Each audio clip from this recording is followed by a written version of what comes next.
Happy Friday, Your Majesties. I have another video for you guys, and after today, I will be going back to my regular schedules, which will be Monday, Wednesday, and Friday.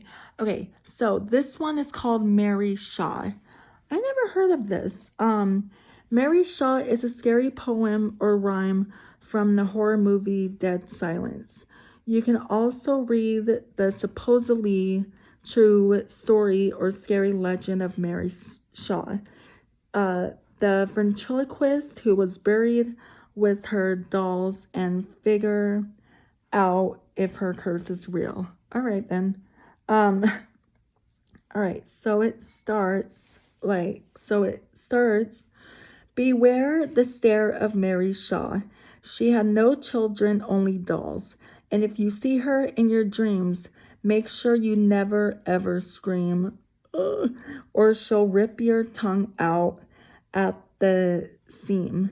And if you see her, remember this: the only thing that can stop her is dead silence.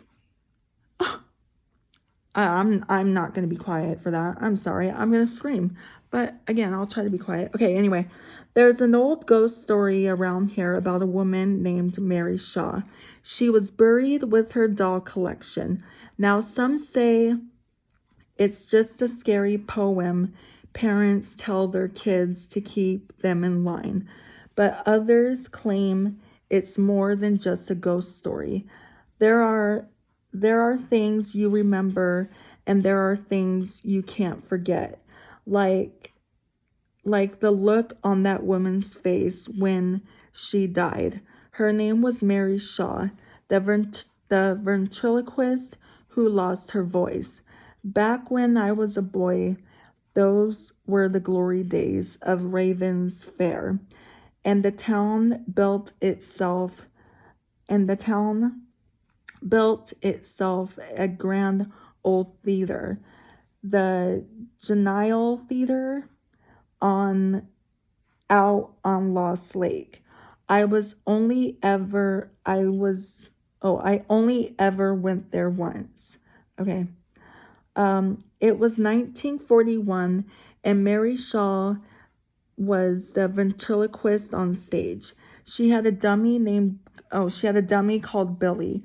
That night during her performance, a young boy named Michael Ashen made fun of Mary and called her a fraud. He claimed he could see her lips moving when the dummy was talking.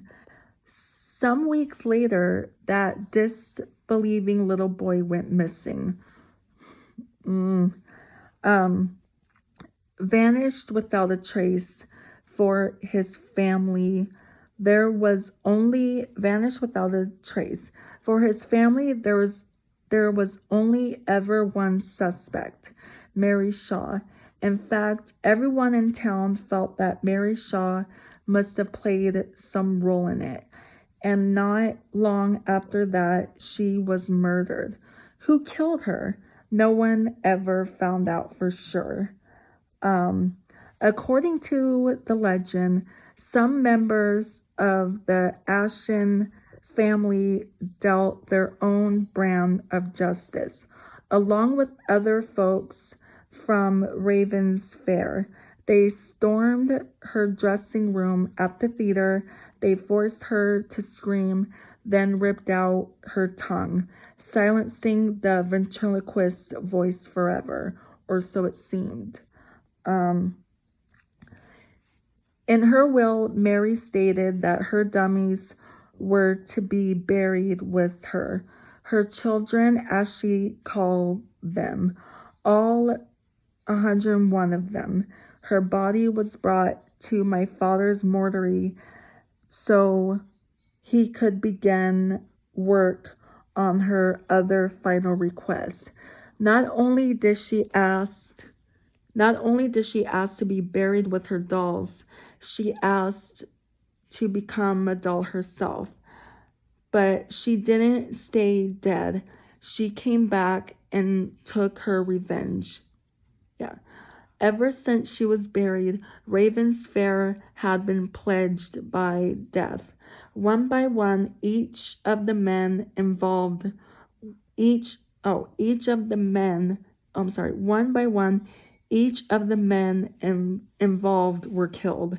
They were found with their tongues ripped out, and then the same thing happened to their wives.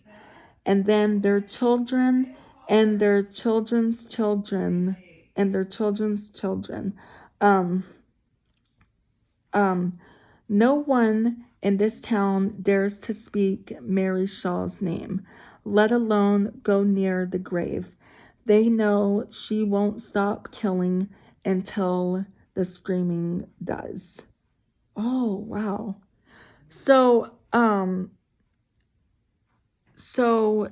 if you don't scream, excuse me, then she won't kill you, right? Yeah.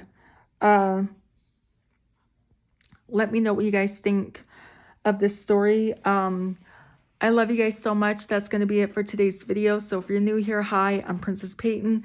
Hit the red button to become your majesty and hit the bell notification so you're notified every time I upload a video. And I love you guys so much. You guys are the best human beings ever made. And you're the king of my heart and the song lyrics of Taylor Swift. And I will see you guys on Monday's video. Okay, love you. Bye. Mwah.